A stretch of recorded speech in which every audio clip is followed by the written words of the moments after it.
Unasikiliza kipindi cha Saa ya Urejesho na mdogo wake na Yesu. Kuwa na upya katika kumtafuta Mungu kwa sababu huwa anachungulia. Nataka usome hapo. Mwenye akili. Kwa hiyo tunapozungumza habari ya kuzaliwa upya, ni pamoja na kuzaliwa upya katika akili zako. Unapozaliwa upya unakuwa ni mtu fulani ambaye unakuwa na kiu ya mambo. Unakuwa na kiu ya kunyonya, unakuwa na kiu na yale maziwa ya akili ambayo ni neno la Mungu. Kwa sababu inafika mahali hata ile kiu ya kusoma Biblia ni kama inaliwa ndani ya watu. Natamani kuona, natamani kujua, natamani kula vitu vingi. Wewe nikikuuliza tangu Jumatatu mpaka leo umesoma vitabu vingapi? Unaweza ukanidanganya. Hiyo inatokana na kuzeeka ndani yako. Kwa sababu ukizeeka kuna uwezo unaanza kufifia.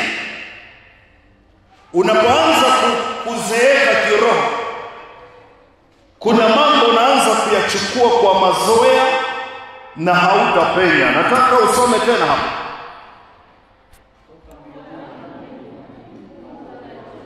Aone mwenye nini?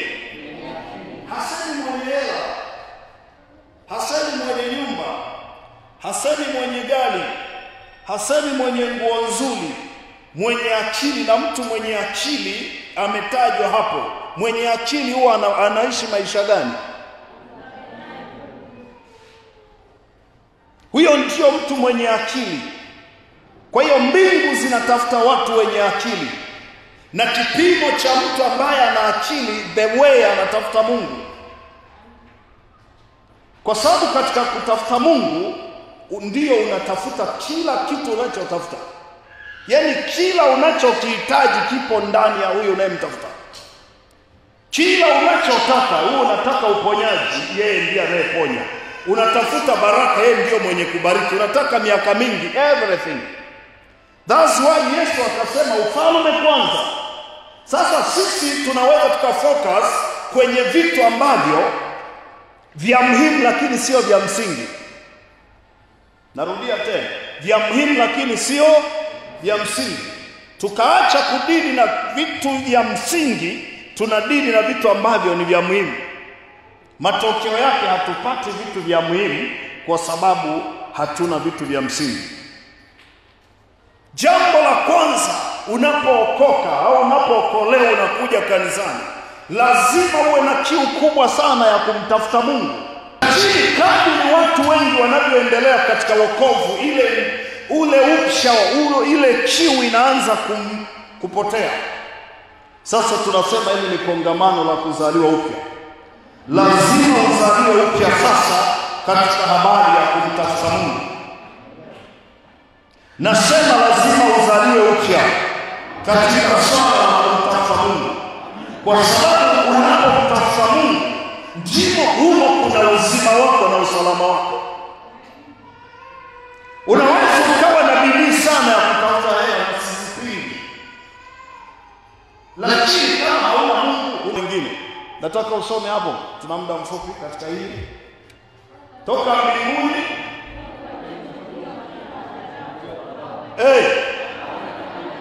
aone kama kuna mtu analato. Afu mwenye akili ni mtu wa namna gani? Hata kama utaonekana maskini machoni kwa watu, kama unatafuta Mungu, Mungu anakuona na akili wewe. Rudia tena. Unajua kwa nini nasema hivi? Hata kama utaonekana unachelewa, ila kama umefocus kumtafuta Mungu na ukawa na Mungu, hata waliokutangulia hawatakuacha. Kwa sababu toka Daudi akiwa mdogo hajaona mwenye haki kutangulia. Watu wanaweza wakatangulia kujenga, wanaweza wakatangulia kuoa na kuolewa, wanaweza wakatangulia kuwa na magari na majumba mazuri, ila sio kukuacha. Nataka usome tena hapo.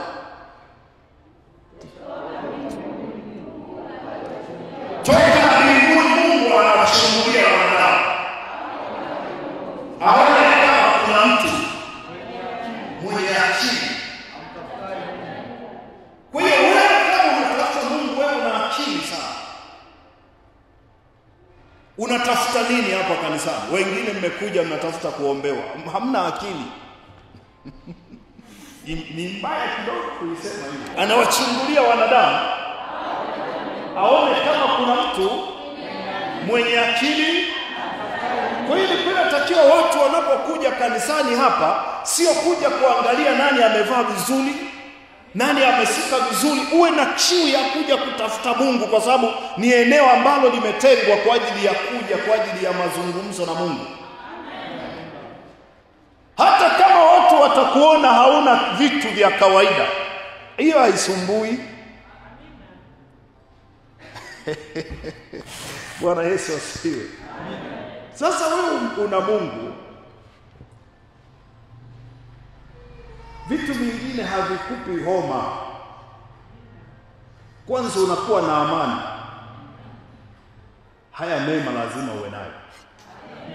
Toka mbinguni Mungu anawachungulia watu wanadamu aone kama kuna mtu ana nini, ana akili. Na kipimo cha mtu mwenye akili ni mtu anayekuja kanisani kwa ajili ya Mungu, anayekuja kutafuta Mungu. Kwa hiyo kama uko hapa uko ili kuombewa, utakuwa kwenye kundi la watu ambao hawana akili. Badilika sasa. Yaani kubadilika ni kama mstari tu kako hapo, wewe unaamua kugeukia upande wa pili au baki kwa watu wasio na akili. Nia yako iwe ni kumtafuta Mungu. Tumeona mikutano ya injili inapotangazwa, watu wanaenda kuangalia kwaya. Hawa watu hawana akili. Na kwaya zinaweza zikaimba kuanzia saa 8 mpaka saa 11:30. Alafu mhubiri anasimama saa 11:30 kwenda saa 12, that for 30 minutes. Kwa hiyo kiu ya watu kwenda kumtafuta Mungu labda ataonekana kwenye ule mkutano haipo, kwa sababu hawana akili. The same hata watu wanapokwenda makanisani, wengi hawaendi kumtafuta Mungu. Wanaenda kutafuta vitu ambavyo ni vya watu ambao wako kwenye kundi la ambao hawana akili. Hallelujah. Nataka usome tena hapo. Hata sasa aone kama kuna mtu mwenye akili, sio mwenye elimu, sio mwenye mshahara, sio mwenye degree. No, mwenye akili. Na kipimo cha mtu mwenye akili ni mtu anayeshughulika na kutafuta Mungu. Wewe kama unatafuta Mungu, wewe una akili mbele za Mungu, hata kama utaonekana mjinga kwa wanadamu. Unaweza ukaonekana mpuuzi sana kwa watu, lakini sio mbele za Mungu aliye hai. Tuangalie mfano mdogo. Wakati Yesu anasulubiwa msalabani, unajua alisulubiwa na vibaka wawili. Vibaka wawili. Mmoja akaanza kumziaki sana, anamwambia, sasa bwana mkubwa, wewe si unaponyaga kabisa watu, ulifufua na Lazaro kule, vipi sasa? Mbona na wewe tuna wewe hapa? Wewe tena mfufua wafu, na si ushuke tu hapa chapu unatembea.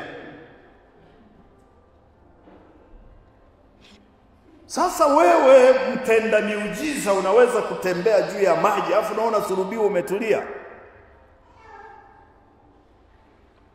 Bwana Yesu asifiwe.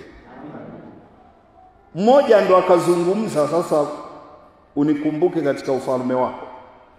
Akaambiwa, leo tu tutakuwa na wewe. Unajua jamaa hata alikuwa hajabatizwa, lakini anaambiwa leo tu, kwa anapata ticket chapo, hata hajajazwa Roho Mtakatifu.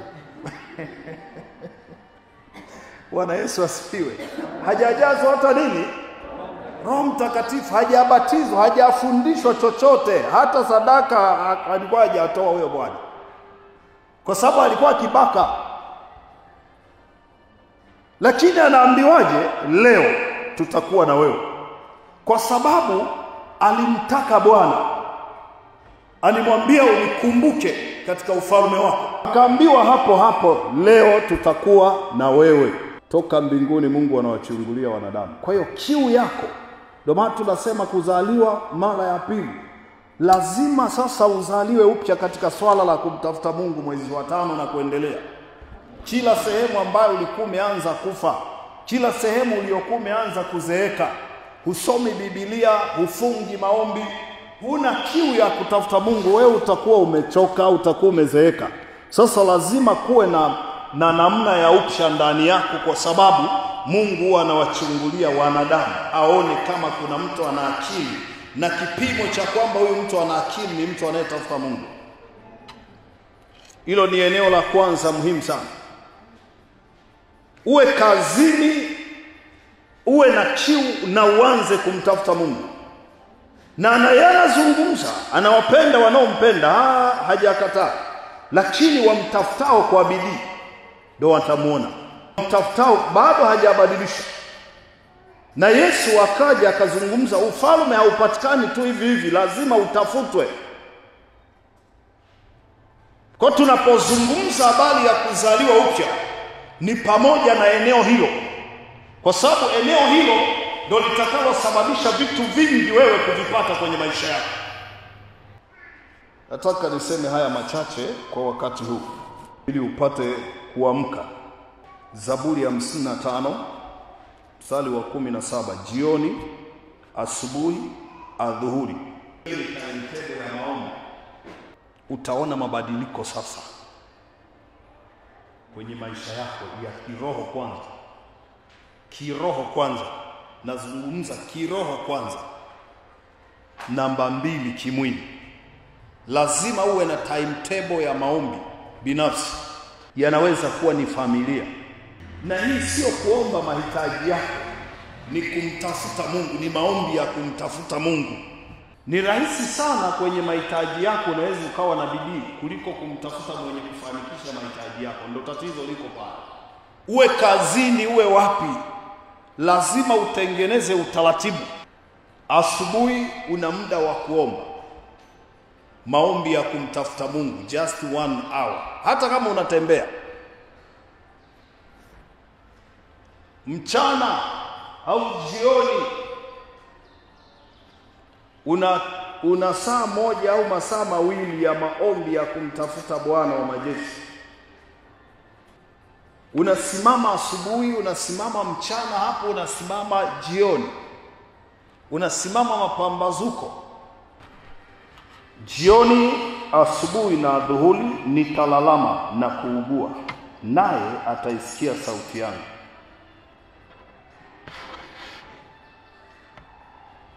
Mambo muhimu sana haya. Kutokuwa na muda. Ni muhimu sana kuwa na muda. Tunaweza tukatengeneza utaratibu kama wanafunzi.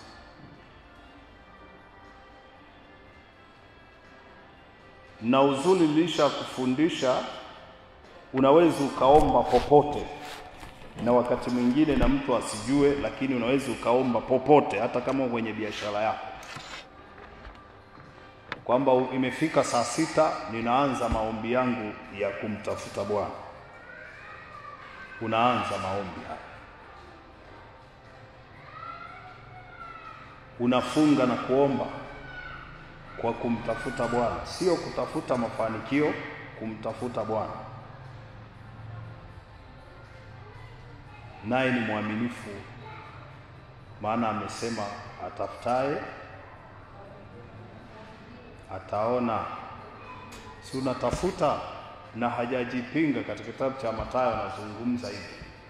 Lakini amesema watafutao kwa bidii. Sasa katika Mithali, watafutao kwa bidii, lazima iwepo bidii. Unakuta mtu anaomba yani hana hata jasho la pua. Lazima uombe kwa bidii. Yani unaomba kwa bidii. Yesu alikuwa anaomba kwa bidii mpaka damu.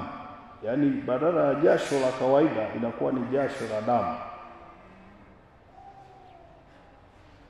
Anakuja kuwarudia jamaa hapa, kuamsha, anakuta wamelala kama nilivyokuja hivi kukuamsheni. Bwana Yesu asifiwe. Sema amina kama unanisikia. Sema amina nyingine. Kwa hiyo kuanzia leo na kesho tutakuwa na hili kongamano la ajabu sana la kuzaliwa mara ya pili. Kila kitu pamoja na maono yako kutakuwa na namna ya upya ndani yako. Haleluya.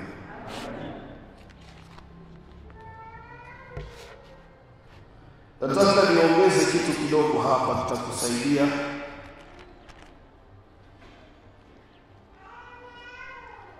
Mithali 22 mstari wa 6, mlee mtoto katika njia impasayo.